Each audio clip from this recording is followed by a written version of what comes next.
Hi friends, నమస్తే. Welcome to Anu's kitchen. ఎర్ర తోటకూర పప్పు తయారు చేసే విధానం షేర్ చేస్తున్నానండి. ఇది తీసుకోవటం వల్ల రక్తం లేని వాళ్ళకి రక్తం పడుతుంది, అలాగే డైజెషన్ అవని వాళ్ళకి కూడా దీనివల్ల చాలా ఉపయోగాలు ఉన్నాయి. చాకులన్నీ ఉంటాయి, అవన్నీ కూడా సపరేట్ చేసేసుకొని చిన్న చిన్న పీసెస్ కట్ చేసుకొని ఒక 4-5 టైమ్స్ వరకు కూడా బాగా క్లీన్ చేసుకున్న తోటకూర. ఈ తోటకూర పప్పు తయారు చేసే విధానం. బాగా క్లీన్ చేసుకున్న పప్పులో ఇక్కడ ఒక్క ఉల్లిపాయ వేస్తున్నాను. అలాగే పప్పులో ఎప్పుడు కూడా నేను పచ్చిమిర్చి ఎక్కువగా తీసుకుంటూ ఉంటాను కదండి, అలాగే ఇక్కడ ఒక 5 లేక 6 పచ్చిమిర్చి యాడ్ చేసేస్తున్నాను. ఈ విధంగా కట్ చేసేసి వేస్తున్నాను. ఒక టమాటా యాడ్ చేసే, చింతపండు. ఇక్కడ నేను చిన్న చిన్న పీసెస్ కట్ చేసిన ఎర్ర తోటకూర అంతా కూడా దీంట్లో పప్పులో యాడ్ చేసేస్తున్నాను. ఇక్కడ మనం ఏ కప్పుతో అయితే మనం కందిపప్పు తీసుకున్నామో సేమ్ కప్తోనే 3 కప్స్ అనేది వాటర్ యాడ్ చేస్తున్నాను.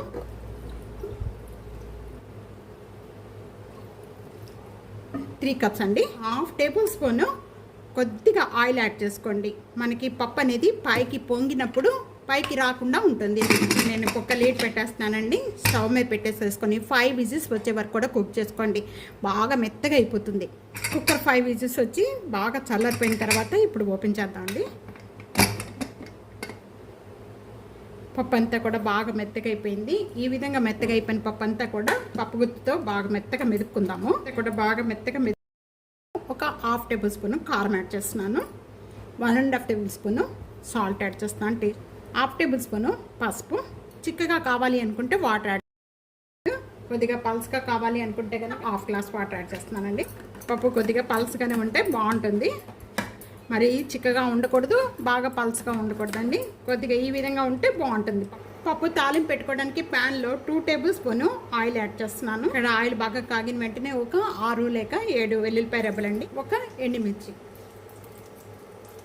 1/2 టేబుల్ స్పూన్ మెంతులండి. మీరు మెంతు పౌడర్ కూడా యాడ్ చేసుకోవచ్చు. 1/2 టేబుల్ స్పూన్ జీరా, 1/2 టేబుల్ స్పూన్ ఆవాలు, ఇవి కూడా వీటితో పాటు. పోపు గింజలన్నీ కూడా మీడియం ఫ్లేమ్లో పెట్టుకొని ఫ్రై చేసుకోవాలండి. ఇక్కడ ఆవాలు చిట్పట్లాడుతూ ఉన్నాయి. బాగా తాలింపు వెంటనే కొద్దిగా కరివేపాకు యాడ్ చేస్తాక కొద్దిగా ఇంగువ. ఈ విధంగా వేయిపోయిన వెంటనే కూడా మెత్తగా మెదుపుకున్న పప్పు అంతా దీంట్లో యాడ్ చేసుకోవాలి. ఇలా యాడ్ చేసుకున్న వెంటనే మూత పెట్టేసుకోండి.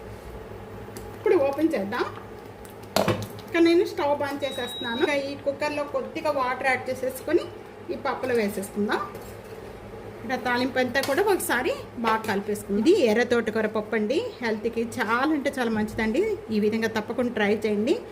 ఎంతమందికి ఇష్టం అనేది కామెంట్ చేయండి. చాలా అంటే చాలా టేస్ట్గా ఉంటుంది. హెల్త్కి చాలా అంటే చాలా మంచిదండి.